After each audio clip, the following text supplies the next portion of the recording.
नमस्कार समस्त को जय जगन्नाथ। आशा करছি ସମସ୍ତେ ଭଲରେ ଥିବେ। ତ ଆଜି ମୁଁ ଆସିଛି ଏଠି ଭୁଗୁରାଇ ଗୋଟେ ସାଙ୍ଗ ଘରକୁ ଆସିଛି।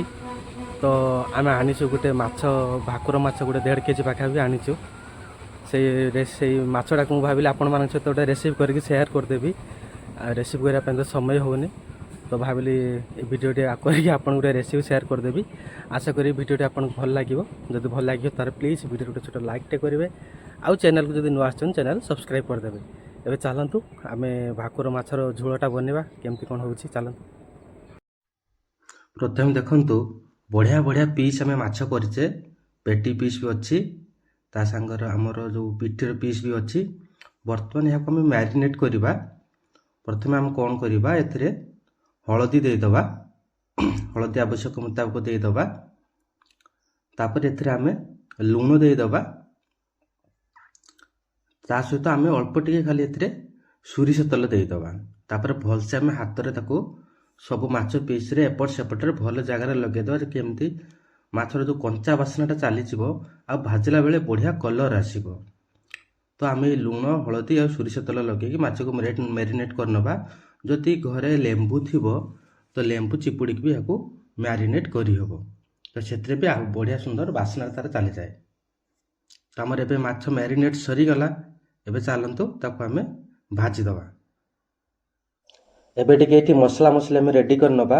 ଆମର ଆଳୁ, ପିଆଜ, ଟମାଟୋ, ଅଦା, ରସୁଣ ଯାହା ଅଛି ଆମର କଟାକଟି କରିବା କଥା ତାକୁ ଆମେ ଆଗୁଆ ଟିକେ ରେଡ଼ି କରିନେଉଛେ। ରେଡ଼ି କରିକି ଆମେ ମାଛ ଭାଜି ନେବା।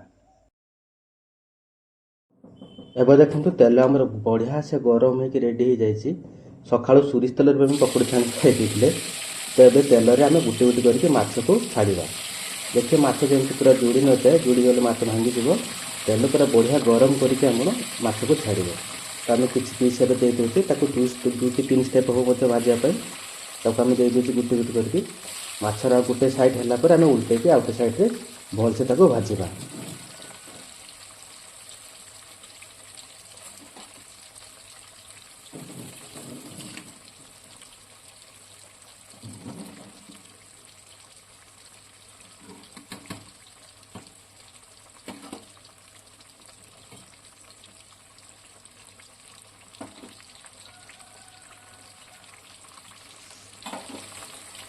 ଏବେ ଦେଖନ୍ତୁ ମାଛର ଆମର ଗୋଟେ ସାଇଡ଼୍ ପୁରା ବଢ଼ିଆ ସେ ଭାଜି ହୋଇଗଲାଣି। ତାକୁ ଧୀରେ ଧୀରେ କରିକି ସାବଧାନ ସହିତ ଉଲ୍ଟେଇ ନେବା। ଆଉ ଗୋଟେ ସାଇଡ଼୍ ବି ଭଲସେ ଆମେ ଭାଜି ନେବା। ଧୀରେ ଧୀରେ କରିକି ଆମେ ସବୁ ମାଛ ଗୁଡ଼ିକୁ ଉଲ୍ଟେଇ ନେଉଛି।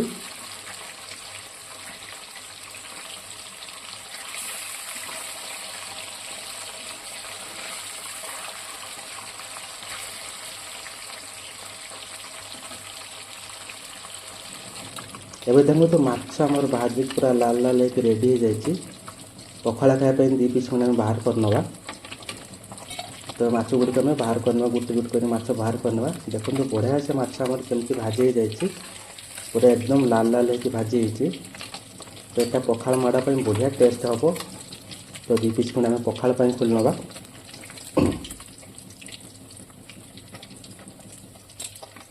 ଏମିତି କରିକି ମୁଁ 2-3 ଷ୍ଟେପ୍ରେ ମାଛ ଗୁଡ଼ା ସବୁ ଭାଜି ନେବି।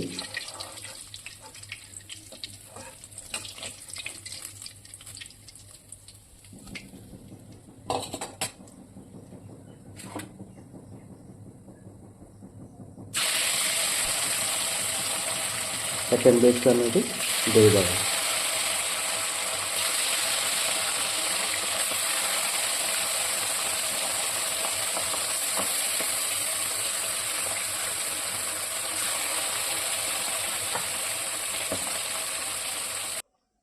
ଏବେ ଦେଖନ୍ତୁ ମାଛର ଗୋଟେ ବଢ଼ିଆ ଜିନିଷ, ମାଛ ବିହାନ ମୋତେ ଖାଇବା ପାଇଁ ବହୁତ ବଢ଼ିଆ ଲାଗେ। ମଝିରେ ଗୋଟେ ସେଥିରେ ଛୋଟ ସ୍ନାକ୍ସଟେ ହେଇଗଲା ଆମର ମାଛ ବିହାନର। ବଢ଼ିଆ ଟେଷ୍ଟ ଲାଗେ ତାକୁ ବରା କରି ଖାଇଲେ। ତ ମୁଁ ତାକୁ ସଡନ୍ ଏମିତି ଭାଜିକି ତେଲରେ ଖାଇଦେଲି, ସେ ବି ବଢ଼ିଆ ଟେଷ୍ଟ ଲାଗିଲା। ଏବେ ଆମେ ମସଲା ବନେଇବା। ତ ମୋ ତେଲ ସବୁ ପୁରୁଣା ତେଲ ସବୁ ଖୋଲି ନେଇଛି। ବର୍ତ୍ତମାନ ସୋରିଷ ତେଲ ଟିକେ ଭଲସେ ଦେଇଦେଉଛି। ମାଛ ଟିକେ ମସଲାଦାର ହେବ, ଝୋଳ ଟିକେ ପତଳା କରିବା, କିନ୍ତୁ ପୁରା ସ୍ପାଇସି ଏବଂ ରାଗ କରିବା। ତ ପ୍ରଥମେ ଆମେ କିଛି ତେଜପତ୍ର, ଗୋଟା ଜିରା, ଗରମ ମସଲା କିଛି ଦେଇଦେବା। ଗୋଟା ଗରମ ମସଲା ଟିକେ ତଡ଼କା ଦେଲେ ଟିକେ ମାଛର ସ୍ମେଲ୍ଟା ବଢ଼ିଆ ଆସିବ ଆଉ ଝୋଳ ଫ୍ଲେଭରଟା ବି ବଢ଼ିଆ ଲାଗିବ।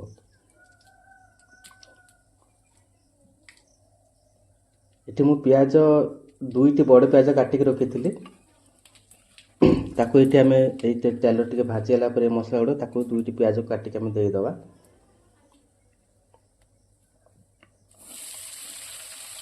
ବର୍ତ୍ତମାନ ପିଆଜକୁ ପୁରା ନାଲି ପଡ଼ିଲା ପର୍ଯ୍ୟନ୍ତ ଭଲସେ ତାକୁ ଭାଜିବା।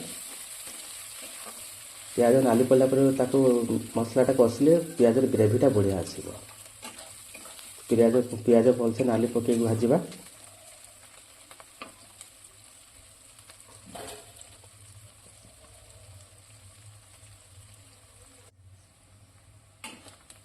ଏବେ ଦେଖନ୍ତୁ ପିଆଜ ଆମର ବଢ଼ିଆ ସେ ଗୋଲ୍ଡେନ୍ ବ୍ରାଉନ୍ ହେଇକି ଆମର ଭଜା ହେଇଯାଇଛି। ଦେଖନ୍ତୁ ପୁରା ଏକଦମ ଲାଲ ଲାଲ ହେଇକି ଭଜା ହେଇଯାଇଛି। ବର୍ତ୍ତମାନ ତାକୁ ମୁଁ ଅଦା ଜିରା ଆଉ ରସୁଣର ପେଷ୍ଟ ବନେଇଥିଲି ତାକୁ ଏଠି ଦେଇ ଦେଉଛି। ତାକୁ ବର୍ତ୍ତମାନ ଆମେ ଟିକେ ପିଆଜ ସାଙ୍ଗରେ ଭଲସେ କଷିବା। ଯେହେତୁ ଅଦା ଆଉ ଜିରା ଆଉ ଆମର ରସୁଣର ଯେଉଁ କଞ୍ଚା ବାସ୍ନାଟା ଚାଲିଯିବ ତାକୁ ଭଲସେ ଟିକେ ଆମେ ତେଲରେ କଷି ନେବା।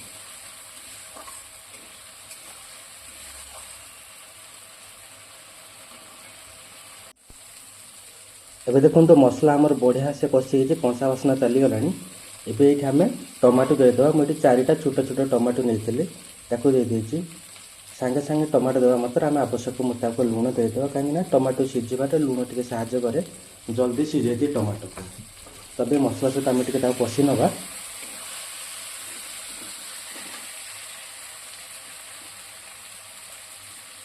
ଏ ଟମାଟୋ ଗୁଡ଼ା ବର୍ତ୍ତମାନ ଟିକେ ଟାଣ ଟାଣ ଆସୁଛି, ମାନେ ସେ ଟିକେ ରସ କମ୍ ଅଛି। ସେ ଟମାଟୋ ଗୁଡ଼ା ଟିକେ ଟାଣ ଟାଣ ହେଉଛି, ସିଝିବା ପାଇଁ ଟିକେ ଟାଇମ୍ ନେଉଛି। ତ ତାକୁ ସିଝିବା ପାଇଁ ଆମେ ଟିକେ ଏଠି ମସଲା ପାଣି ଦେଇଦେବା।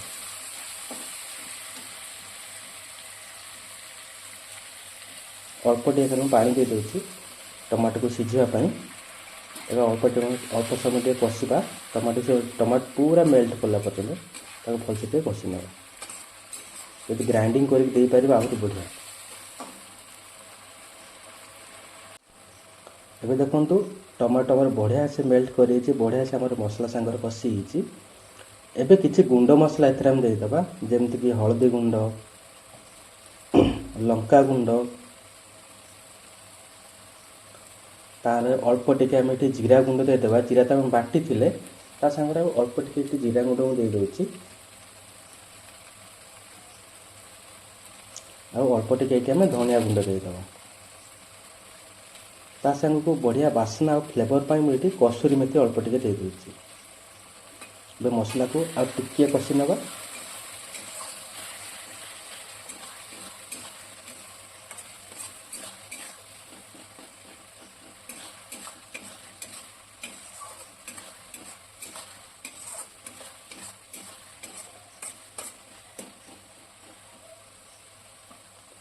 ଏବେ ଏଇଠି ମୁଁ କିଛି ଆଳୁ କାଟିକି ରଖିଥିଲି, ତାକୁ ଏଠି ଦେଇଦେବା। ଆପଣ ଚାହିଁଲେ ଆଳୁକୁ ଭାଜି ପାରିବେ, ନହେଲେ ଆଳୁକୁ ସିଝେଇ ପାରିବେ। ମୁଁ କିନ୍ତୁ ଏଇଠି କଞ୍ଚା ଆଳୁ ରଖିଥିଲି, ତ କଞ୍ଚା ଆଳୁରୁ ଟିକେ ମସଲା ସହିତ ମୁଁ କଷିଦେବି ନା ଆଳୁ ଭିତରକୁ ଟିକେ ଫ୍ଲେଭର୍ ଯିବ, ମସଲାର ଫ୍ଲେଭର୍। ସେଇଥିପାଇଁ ମୁଁ ଏଇଠି କଞ୍ଚା ଆଳୁର ବ୍ୟବହାର କରିଛି। ଆପଣ ଚାହିଁଲେ ଆଳୁକୁ ସିଝେଇକି ନହେଲେ ଭାଜିକି ଦେଇପାରିବେ। ଏବେ ଟିକେ ଢାଙ୍କୁଣି ଦେଇକି ଆଳୁକୁ ଆମେ ବଢ଼ିଆ ସେ ସିଝେଇ ନେବା। ଏବେ ଦେଖନ୍ତୁ ମସଲା ସାଙ୍ଗରେ ଆଳୁ ପୁରା କଷିକି ଏକଦମ ରେଡ଼ି। ଆଉ ମସଲା ବି ବଢ଼ିଆ ସେ ଆମର କଷି ଯାଇଛି ଆଳୁ ସାଙ୍ଗରେ। ଆଳୁ ଭିତରକୁ ଟିକେ ମସଲାର ଫ୍ଲେଭର୍ ବି ଯାଇଛି। ଦେଖନ୍ତୁ ଆମର ପୁରା ଏକଦମ ମସଲା ରେଡ଼ି, ଆଳୁ ସାଙ୍ଗରେ କଷିକି ମସଲା ଏକଦମ ରେଡ଼ି। ତ ଏବେ ଆଉ କିଛି କାମ ନାହିଁ, ଆମେ ଟିକେ ଆବଶ୍ୟକ ମୁତାବକ ପାଣି ଦେଇଦେବା। ଯେତିକି ଗ୍ରେଭି, ମୁଁ ଟିକେ ପତଳା ଗ୍ରେଭି କରିବି, ତ ପାଣି ଟିକେ ଦେଇଦେବା। ଆପଣ ଯଦି ମୋଟା ଗ୍ରେଭି କରିବା ପାଇଁ ଚାହୁଁଛନ୍ତି ଅଳ୍ପ ପାଣି ଦେବେ, ଆପଣଙ୍କ ଇଚ୍ଛା ଅନୁସାରେ ଆପଣ ପାଣି ଦେଇଦେବେ। ତ ପାଣି ଦେଇଦେଇକି ବର୍ତ୍ତମାନ ଟିକେ ଆମେ ଝୋଳଟାକୁ ଫୁଟିବା ପାଇଁ ଛାଡ଼ିବା। ଝୋଳ ଫୁଟି ଆସିଲେ ଆମେ ସେଥିରେ ମାଛ ଛାଡ଼ିବା। ତ ବର୍ତ୍ତମାନ ଆମେ ଝୋଳକୁ ଫୁଟିବା ପାଇଁ ଟିକେ ଛାଡ଼ି ଦେଉଛେ।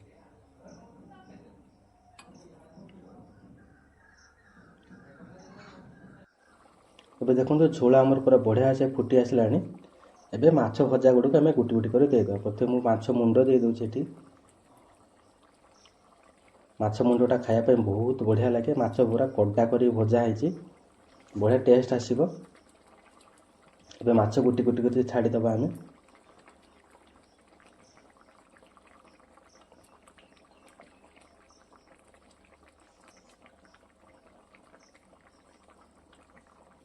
ଏବେ ବାସ୍ ଆଉ 2-3 ମିନିଟ୍ ପର୍ଯ୍ୟନ୍ତ ଆମେ ତାକୁ ଫୁଟିବା ପାଇଁ ଛାଡ଼ିଦେବା, ତାପରେ ଆମେ ରୋଷେଇକୁ ଡନ୍ କରିବା।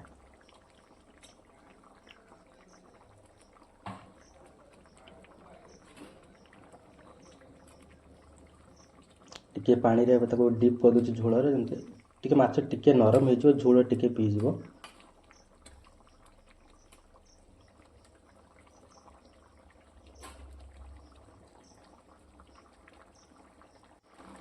ଏବେ ଦେଖନ୍ତୁ ମାଛ ତରକାରୀ ଆମର ଏକଦମ ରେଡ଼ି ହେଇଯାଇଛି। ପୁରା ବଢ଼ିଆ ସେ ଆମର ମାଛ ତରକାରୀ ବନିକି ଭାକୁର ମାଛ ଝୋଳ ରେଡ଼ି ହେଇଯାଇଛି। ତ ଦର୍ଶକ ବନ୍ଧୁ, ଯଦି ଭିଡ଼ିଓଟି ଆପଣଙ୍କୁ ଭଲ ଲାଗିଥିବ ତାହେଲେ ଭିଡ଼ିଓରେ ଗୋଟେ ଛୋଟ ଲାଇକ୍ଟେ କରିଦେବେ ଆଉ ଚ୍ୟାନେଲକୁ ସବସ୍କ୍ରାଇବ୍ କରିଦେବେ। Thank you.